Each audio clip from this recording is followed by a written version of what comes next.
How's everybody doing today? This is L.A.Kendrick with another tale from the vault of Would You Dare. So, we share everything cryptid, supernatural, extraterrestrial, extra-dimensional, etc., etc. Take this how you will with a grain of salt. We're just here talking, speculating, and having fun, and that is the target audience, okay? And today what I want to talk about is one of the guys that I had worked with in San Antonio, Texas, back in 2008. And we went to a spot, and let me get right into the story. So the party don't start till you walk in, and now that you're here, let's begin. So he was telling us about an incident that had happened. Now, if you guys have been to Joe's Crab Shack, they had a TV up, and you could see Obama getting his term, winning the election, right? And we were all out celebrating. It was me. The white guy was the one that was telling the story, and I can't even think of the other guy's name. It was a black guy. Cool as heck, seriously, both of them. And he was telling us about the time he was in Montana and he was a park ranger. Now, again, I have no way of validating it. I'm just going by the story that he told us. And I'm serious, out of nowhere, he was asking about Bigfoot. We were like, okay, and I'm, me, my mind is always open to it. The other guy was like, huh? So we all say, yeah, Sasquatch is what the Native Americans called it, but I prefer to call it that as well. And he said, they exist. And I said, how so? So he begins to explain one of his times when he was out doing his thing on his patrols. He said that he was out and his shift was about to end. And he had gone out, doing his regular rounds on his regular routine. And he said that he was just making sure that everything was good. He liked to always look at the sun kind of setting, and as the light starts to lose, as the day starts to lose its light, it starts going to the darkness. He said he likes that time, it's peaceful. And he said that he was just enjoying it. And he had his vehicle out, and what he had done was he had sat down and he kept a digital camera with him. He was kind of filming what was going on here and there with the wildlife, and he was trying to film the sunset. Because if you guys remember, cell phones weren't that good at that time as far as taking good quality pictures. So most people carried a digital camera because those cell phone quality pictures are really, really grainy.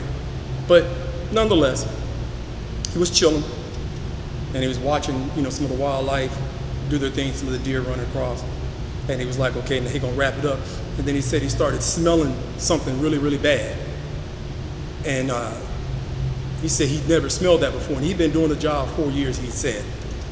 So he's looking around trying to figure out what it was. He didn't have a good idea of what it was. He didn't have a grasp of what it was, because he said he smelled pretty much any smell you could smell out there, from dead animals to fecal matter to urine to whatever. He said he couldn't figure out what this was. But he said that he had heard some thrashing and crashing about. And he said he remembers birds making a lot of noise at first, and then when this smell hit, he said he remembered stopping. I said, okay. So I'm all intrigued. And he could hear thrashing of something big. Now, I believe they do have grizzly bear up in Montana, I believe, because it's close to the Canadian border. So I do believe they had grizzly bear, and he said he thought it was a bear. I'm saying grizzly bear. He said he thought it was a bear because it was big. He said then it just stopped, and it seemed to go off into another direction.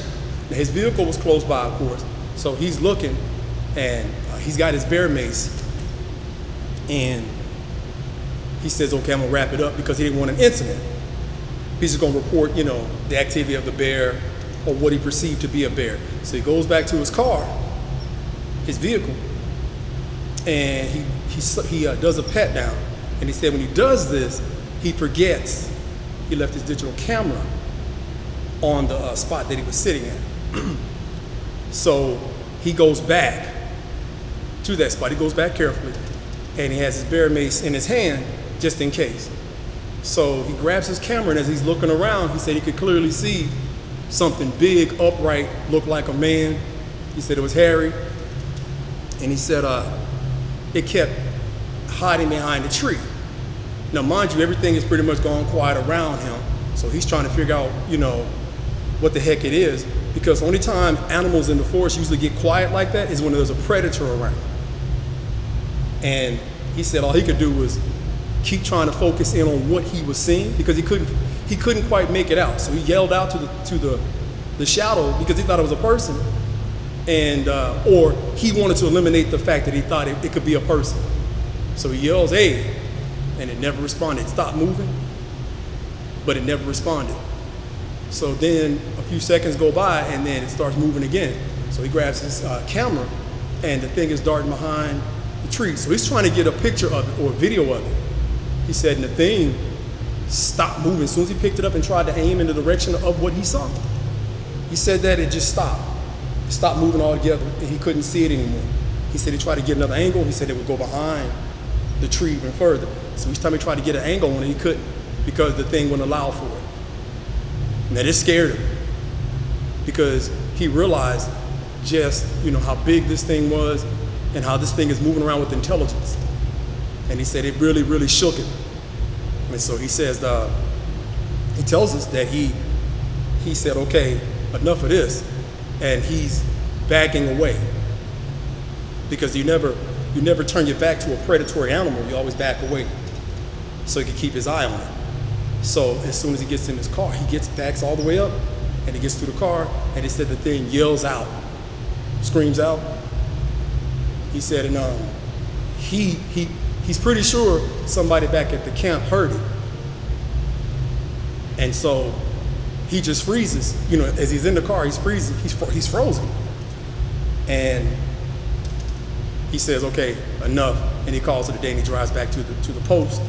Then he said when he gets to the post, he reports that he'd seen a bear, because from what I understand, or from what he was telling us, you don't report stuff like that, Bigfoot sightings and stuff like that, if you want to keep your job. As a park, forest ranger, whatever, you want to keep your job. So he didn't speak on it. But the next day, he said he goes back to the very same spot when it's broad daylight, right? And he said he brought his pistol with him, but he had it on the ankle. He had his pistol on his ankle, just in case. So he goes to the tree that he saw, and he measured the height of what he appeared. He said between 8.5 and 9 feet high, where the head met. Now how he gauged that distance and that height, I don't know. Have no idea. I guess that's their job as a ranger, to know certain things like that. But he's really freaked out at this point. He goes back. At the end of the day, he does his rounds, and he goes back, and he never reports it to the staff or anybody like that. He just lets it ride. And I think he said he did like another year and a half or 2 years, and then he quit. He resigned, because he said the activity is high up there, because people were always coming in reporting stuff that they were hearing out there in this particular part of Montana where he was doing his forest ranger stuff at. So, and the funny thing, he didn't give us a location or anything like that, but Montana's big, so there's no telling. And if you're wondering, I don't remember him mentioning anything about finding or seeing any tracks, so apparently if he had seen some tracks, he would have mentioned that to us, but he didn't say that. So that's my story from my dude down in San Antonio. You know who you are if you're looking at the video. Really, I really appreciate that story. I almost forgot all about it. So you guys, make sure you get a copy of my book, The Foes of God. It's out on Amazon, Barnes & Noble's Books A Million.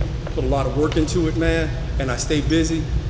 And like I say, you guys, please like, share, and comment. Leave your comments, because the comments really, really help the algorithm. And I'm going to continue to bring you stories like this. But let me ask you guys a question. Would you dare want to be caught out there as a ranger, having to do that job the rest of your, or have that as a career, and see these things and hear these things and hear the reports of people, but then all of a sudden you have your own personal incident where you see something huge and hairy, and you, just to calm your nerves, you just call out hoping that it's a human and it responds back, but it doesn't. And it's between 8.5 and 9 feet tall in the tree line. That would mess me up. I don't know if I want that job. I don't think I dare want to have that job. Guys, tell me what you think. Comment below, okay? And in closing, y'all know how we do. Make sure you check your closets. You check the dark recesses of your home. And if you happen to work late at night or into the wee hours of the morning, you guys make sure you check in your car, under your car, and around your car. Please be mindful of your surroundings, because you never know what's lurking in the dark, waiting to make you a story. And this has been L.A.Kendrick. And until next time, you guys be safe and fill in the rest.